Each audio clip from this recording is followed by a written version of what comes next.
everybody. This is Mr. Everything, and I am coming back at you with another Wargaming and miniature video. In this video, we're going to continue on with our Waterloo project update. I think it's been a week, maybe a week plus, since our last update.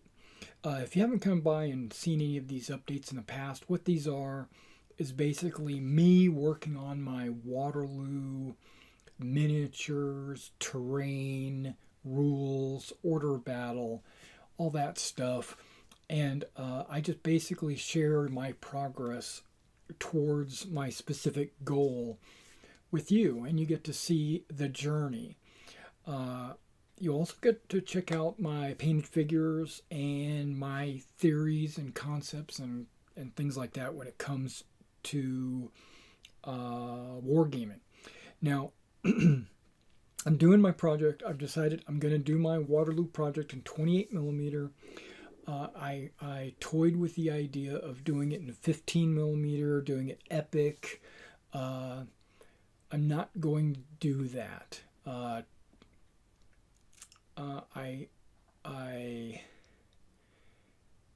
feel like I've gotten to a point in my life that painting the models is more important to me than actually playing the game. I used to say to my friends that researching the armies, looking up their strategies and their weapons and the order of battle, the maps and stuff like that was half of the fun. And then actually painting the models, assembling them, sitting down and building terrain, things like that, was the second half of the fun. And then actually playing on the table, moving your figures, rolling the dice, and defeating your enemy was the third half of the fun. And that was my joke. It was like half the fun is researching, half the fun is painting, and half the fun is playing the game. I've gotten to the point now where I think a larger portion of my fun comes from researching and painting, and a very small percentage of my fun comes from actually putting it on the table. That is the icing on the cake, but I don't eat a cake for icing. I eat a cake for the sponge, right? The filling. And playing the game, I feel, is the icing on the cake. Because of that, I got away from 15 millimeter. 15 millimeter is great for a gamer that wants to get an army finished overnight and start rolling dice and playing. I painted 2 Hanoverian battalions in one night when I was using 15 millimeter. Just last week. Just this last week. This week, I painted 2 Brunswick battalions in one night. From start to finish. I'm talking about from cleaning the miniature to gluing them on popsicle sticks to priming them, letting that primer dry, then getting in and painting the figures, popping them off their popsicle sticks, gluing them onto their bases, attaching flags, flocking the bases. I did all of that in the course of maybe 30 hours, right? Because started in the morning one night and finished the very next morning. So it wasn't even overnight. I mean, it was overnight, but yeah, so it was one day of doing all that, and then in the morning I just finished it up. So I could, theoretically, if I put my mind to it, and I had 15 millimeter miniatures I could probably do a brigade in a week. You know, officer. Uh,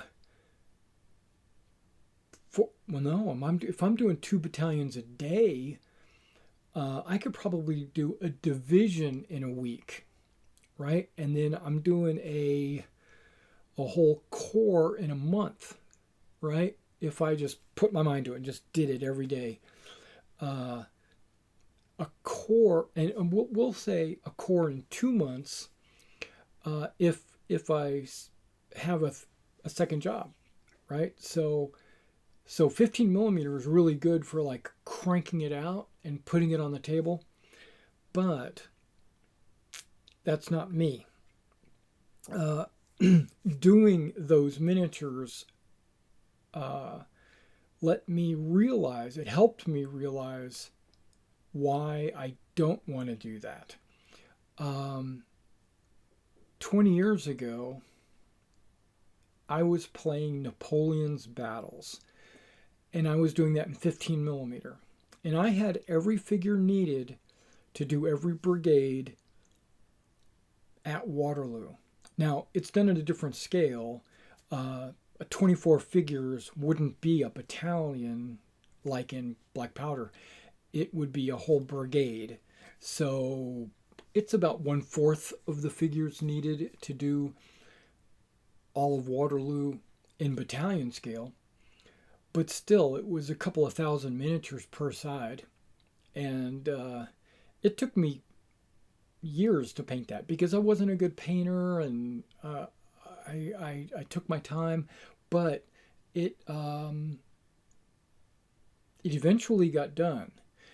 And then I played, but I could use those figures for all different kinds of battles. I just wanted to pick a very large battle to focus on so that I would have enough figures to do pretty much any other battle. I had Prussians and French and the English and all their allies.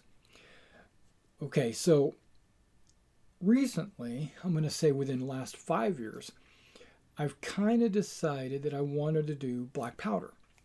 And Black Powder kind of suggests that you do it in 28 millimeter.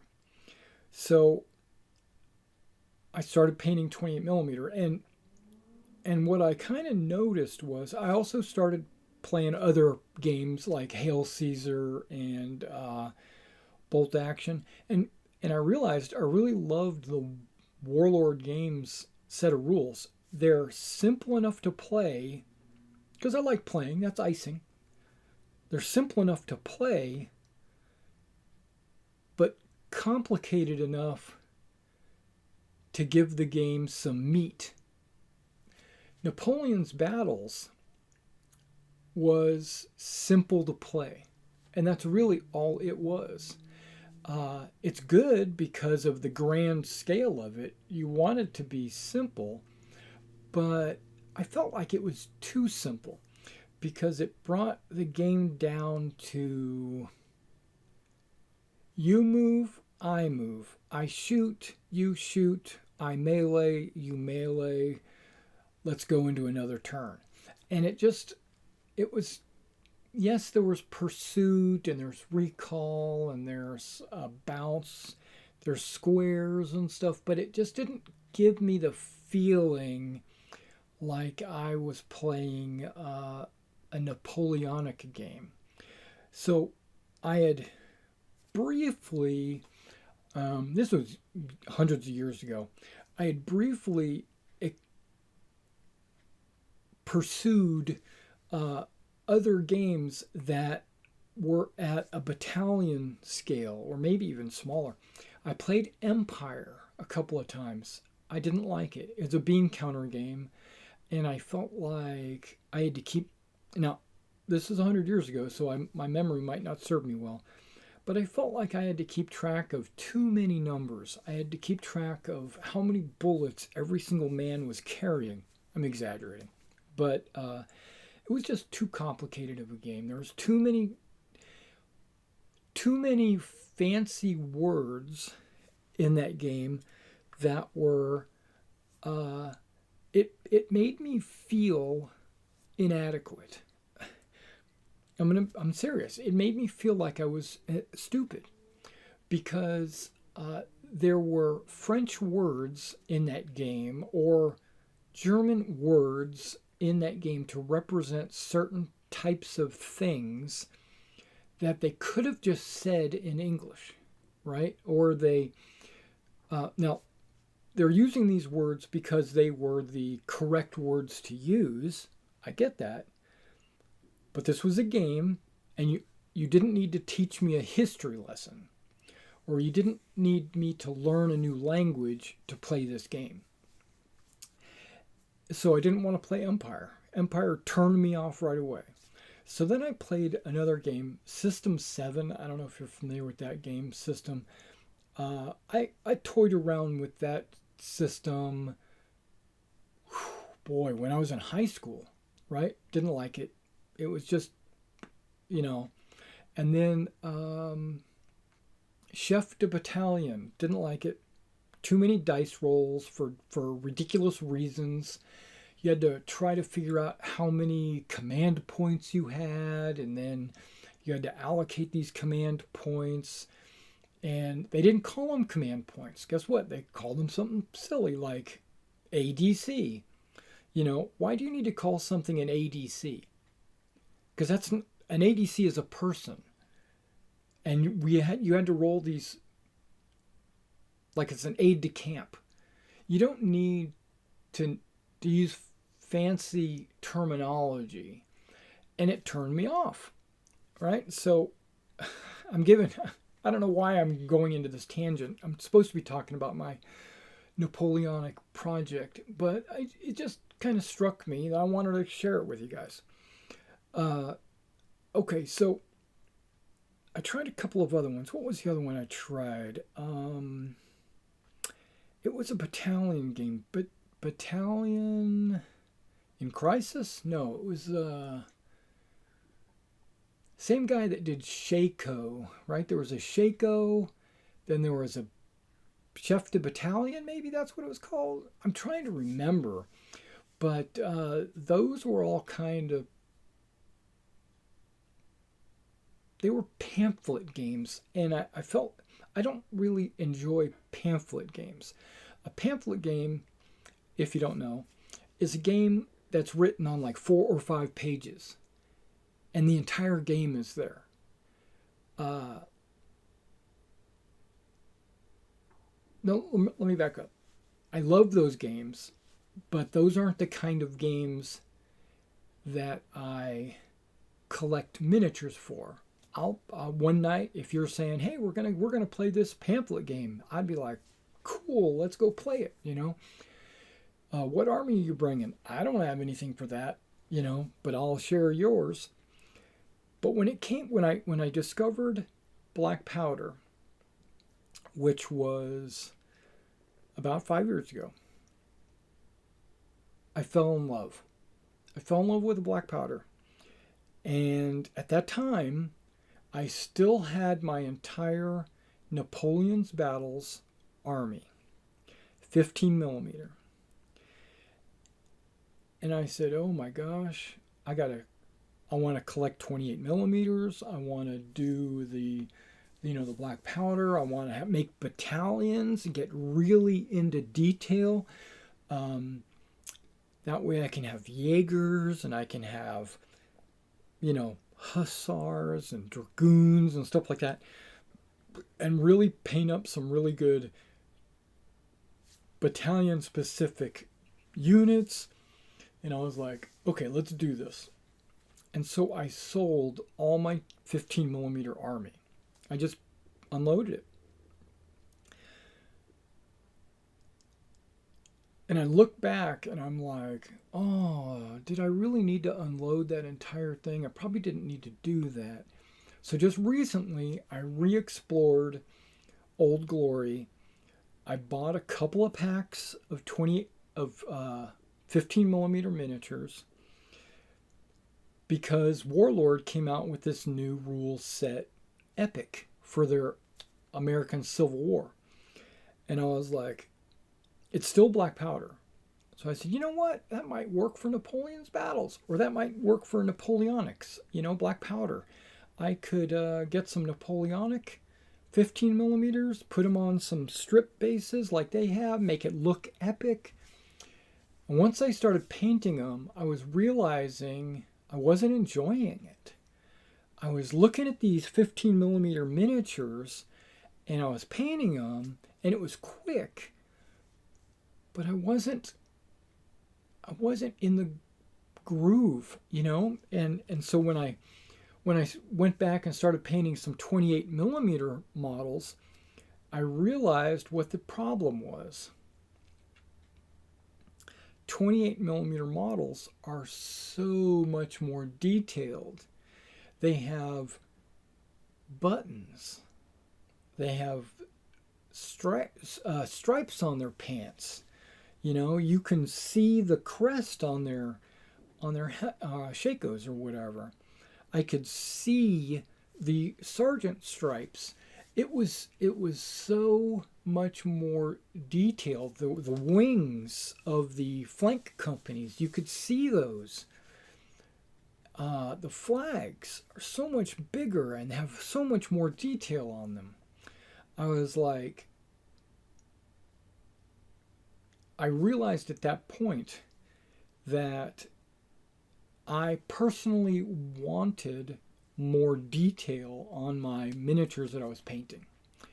D&D models, they've always been about 28 millimeter. Warhammer has always been about 28 millimeter.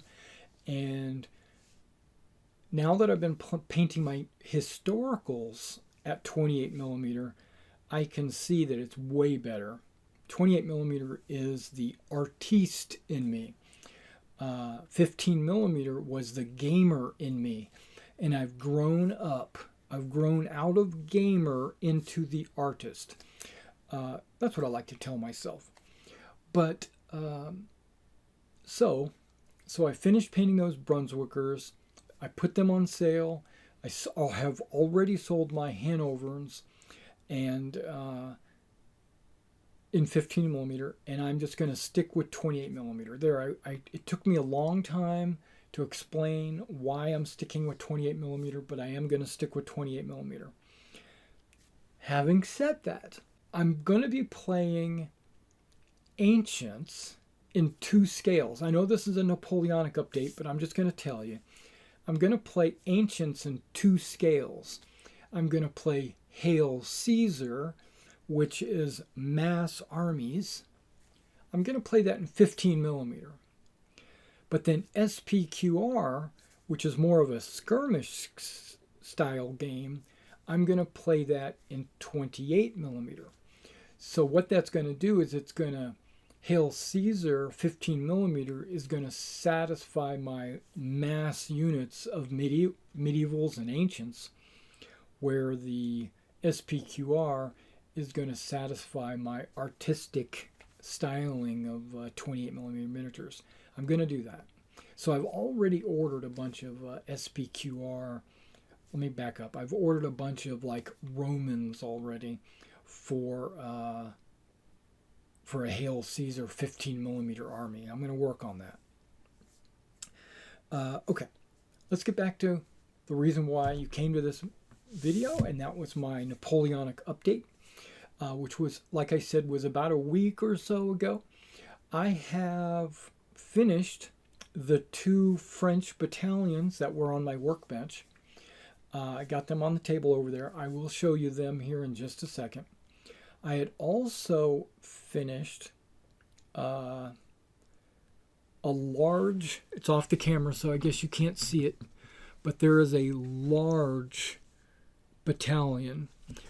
It's the 52nd Light Battalion. The 52nd Oxfordshire, I think. It's the 52nd Lights.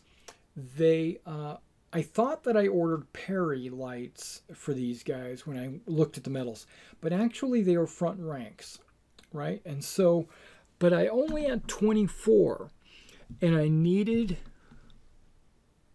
2 additional bases, which means I needed 8 more models.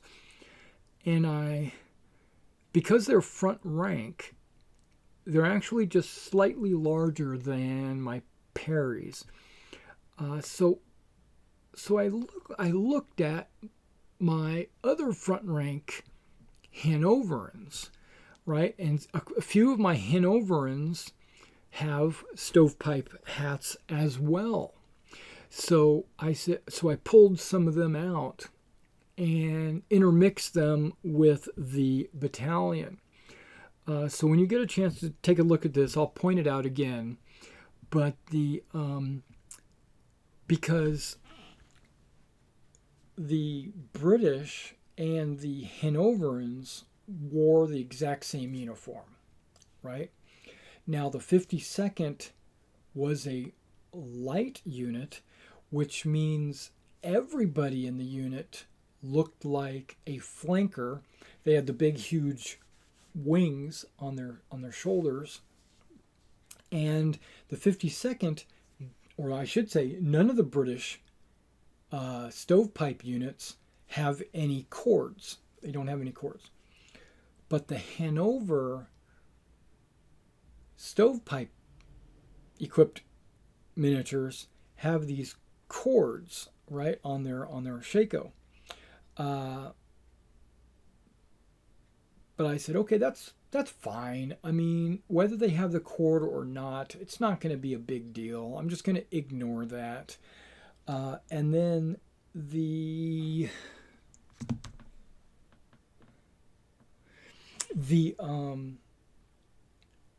Hanoverans are not flankers. They happen to be just they just have these puff collars or puff cuffs. What do they call these things? Epaulets.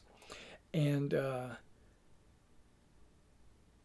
but I looked and I saw that I did some research and I saw that the 52nd had some soldiers that didn't have the light uniform. They actually had line uniforms, a few of them. So I said, okay, I'll work them in. And there's only 8 of them in a unit of 32, so you don't really see them. But I'm going to show them to you when we go to my turntable.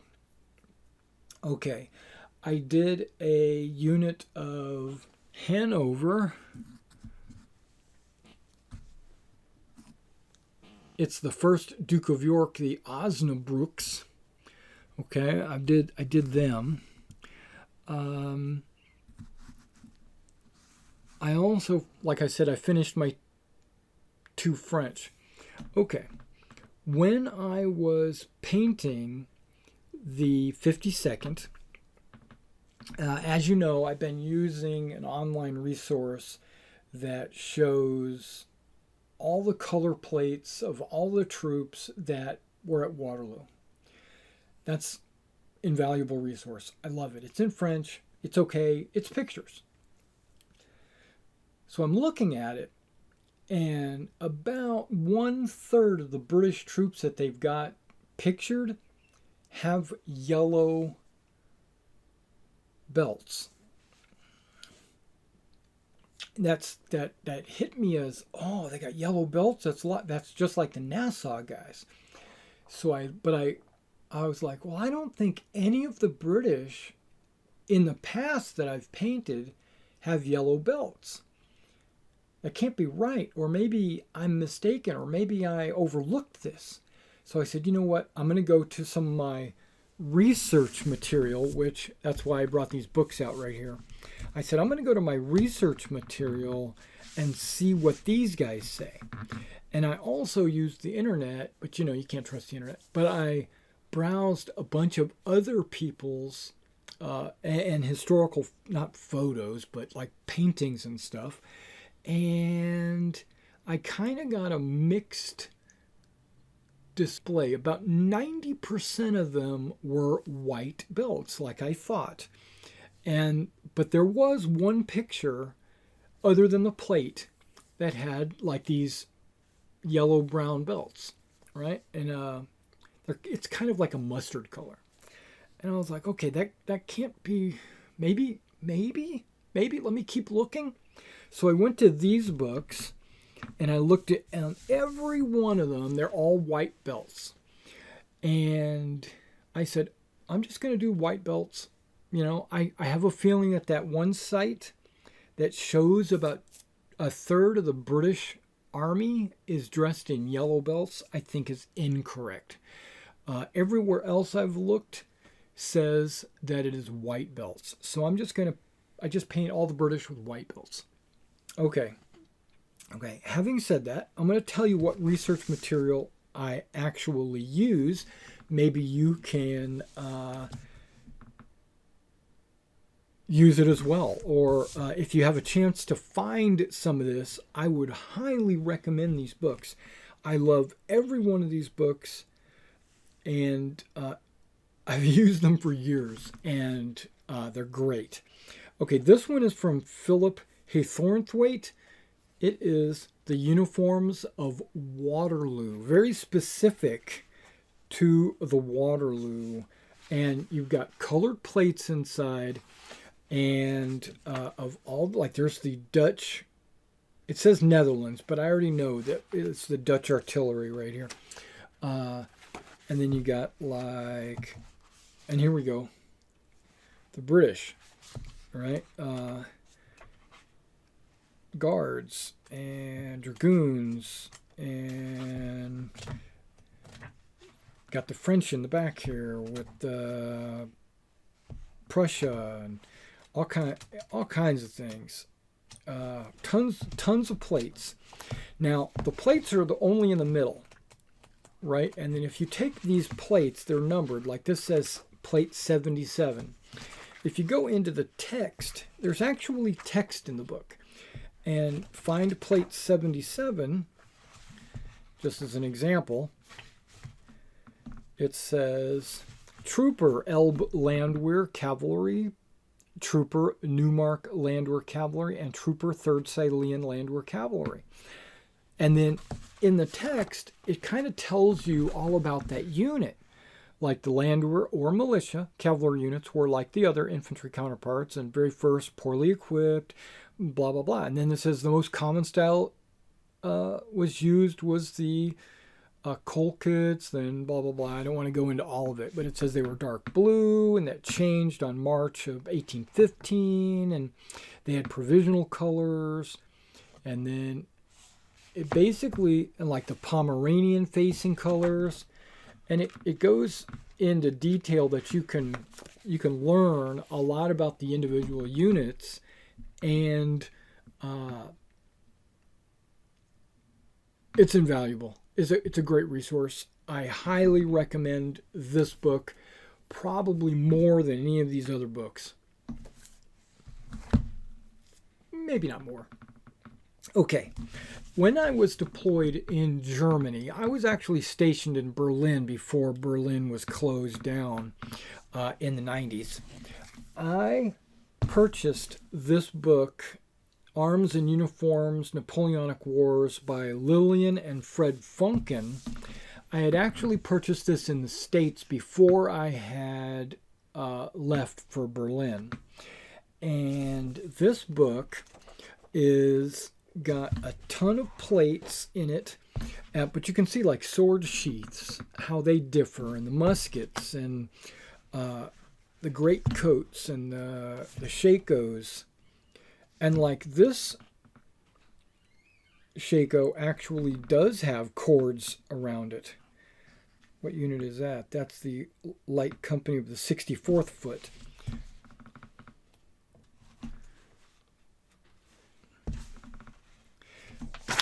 But what's good about this book is plates like this. This is text, but it would say what regiment, line regiment.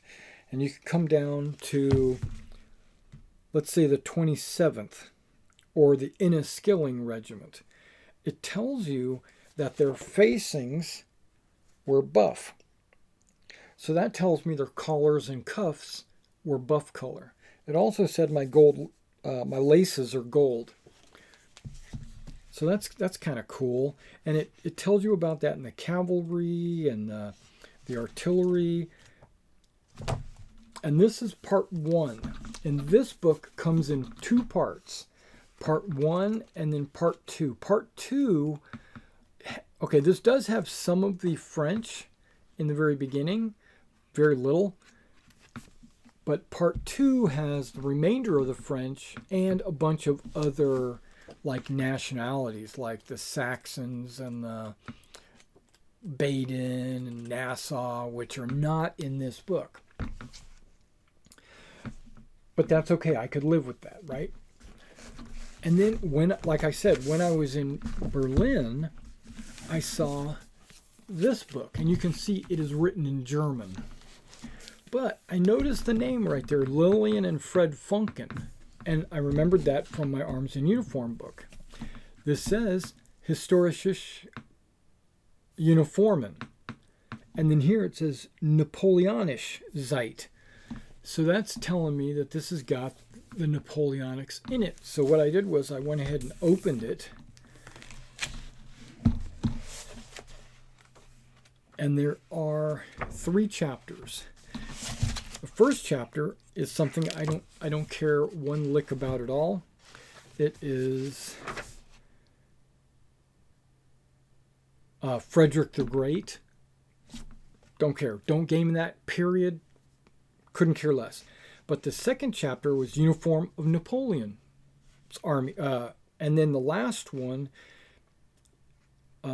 is Uniformen of the German Empire or something like that, which is the time after Napoleon. I mean, I'm looking at it. It's almost World War I era uniforms.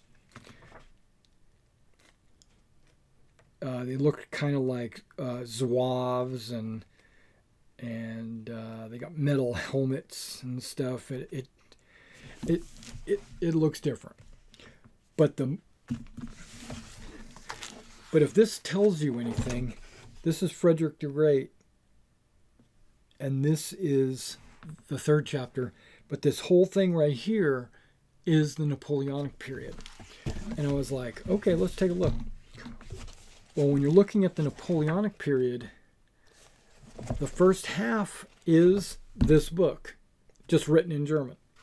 But then there's the second half, which is the part I was missing. The only problem is it's in German, so I have to kind of translate it. But luckily enough, I speak enough German that I can actually translate it. And if I can't, I got Google Translate. So if you could find this book in English, I haven't actually tried looking. I could probably find this book in English. Or just get part 2 of this book. I don't know. This is really only uniforms. It has very little text. And the text, that when it talks about the units, it's very matter of fact. Like, hey, they had green uniforms. They had a green shirt. They had red pants. It doesn't really tell you anything about the unit. It just says this is what they looked like, which for a lot of you and me, that's really all we want. Okay, now if you know me, you know that I have this book over there called The Uniforms of the American Revolution, because I do American War of Independence. There is a book. It looks a lot like this. It is called the Illustrated Encyclopedia Uniforms of the American Revolution. That book was so good that I bought the Illustrated Encyclopedia of the Roman armies, or Roman something or other, and then and then I noticed that there's 2 more books that I don't have that look exactly the same. They have the same feel and the same layout. One is for World War II, the uniforms of units in World War II, and then this one, Uniforms of the Napoleonic Wars. This is new for me. I've had this less than a week. Expert in-depth reference to officers and soldiers in the Revolutionary and Napoleonic period.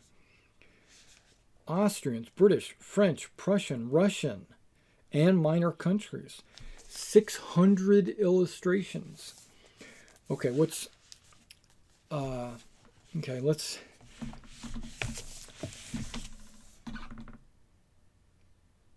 This is an encyclopedia. This is not a uniform guide like this or this, but it can be used as a uniform guide. This talks about battles, why Napoleon was trying to do what he was doing, why the political and social positions of the states were at odds, where the battles took place. They even talk about the naval power, because life of a soldier. That's all good information, but that's not really why I got this, right? I got it because of the uniforms. Okay, this is a bunch of the battles. Talavera and Salamanca, and which these could be used as inspiration for making your own scenarios. Revolutionary France, the Republic Army. Because at the very beginning of the Napoleonic period was the overthrow of the king, and the uniforms were different. And then France went through a number of uniform reforms, and their uniforms changed depending on what period of time that you're trying to play in. I personally played in the late 1812 to 1815 period, but there's some people out there that like to play 1809. There's people that like to play the 1790s because like Egypt and things like that. That's just not me. Okay, whenever you get a picture like this, and then it explains who this guy is, there's usually a little blurb on the side with a little arrow that points to that uniform. There's a blurb here with an arrow pointing to this uniform. This guy has a blurb right there that points to him. This points to that. So every illustration's got like a little subtext. I'm just going to read you verbatim what this guy says. This all blue guy looks cool as hell. Trooper, 1st Hussars, 1806. There you go, perfect. The regiment had been raised in 1720 by Comte Ladislas Ingais de Barcheni. Okay. The uniform was typically Hungarian, and in 1792 was topped off with a red and black Merleton. The sash was crimson and yellow. During the Revolutionary and Napoleonic Wars, the 1st Hussar fought in northern Italy, but did not accompany Napoleon to Egypt. They were in Spain in 1812 and did not fight at Waterloo. That's just history. Just learn it. But you can go through there and like armies of Egypt, right? And then what do we got here? The Imperial Carabiners and Cuirassiers. I'm skipping pages. He looks like a lancer of some kind. The Imperial Chasseurs. And then it goes to Great Britain. I mean, it says, the structure of the British Army, general, staff uniforms. And this does pretty much the same thing that this did. It has a plate like this that tells me every regiment, where they're from, and what their facings, what their officers' lace looked like, what their pairs or singles, and what the lace is. So let's try the 27th. Remember them? Oh, this is not spelled correctly. I could have swore it was Enniskilling. This says Enniskilling. It starts with an E. Might be lost in translation. Not sure. was formed in 1689. The badge is Enniskillen Castle. Okay, so that would be the thing. Pale buff is their facing. They have square laces. Okay, that's cool.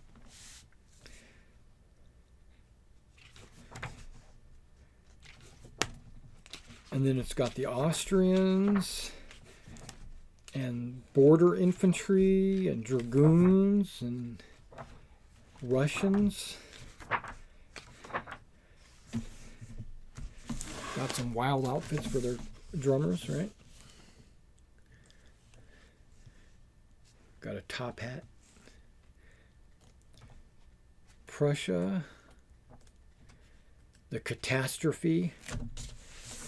And look at that. Look how they get into their collars. I'm sorry, these are cuffs actually. Into the cuffs and the laces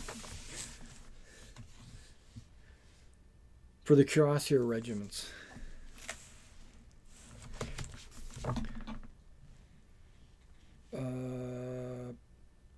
Saddled furniture. Shows you the different colors of the saddle furniture. That's pretty cool. Now, does it show everything? No.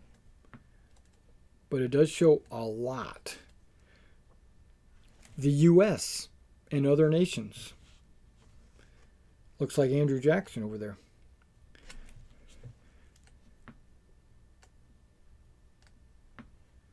Kingdom of Bavaria. Kingdom of Westphalia. Duchy of Warsaw. Italy. Yeah, because it says USA and other nations. And then it has a glossary.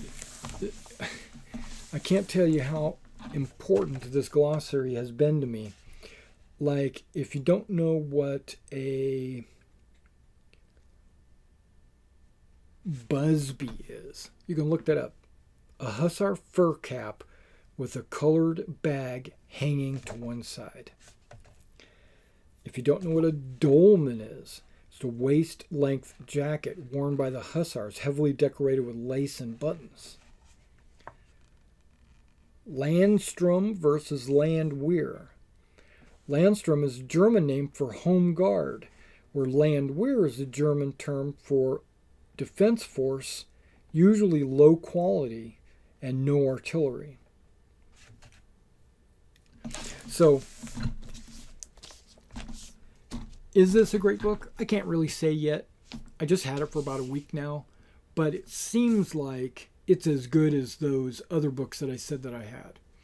But when I looked in here, I looked in here, and here, and here, and online, I could not find what I saw on the plate, that their colors should be yellow.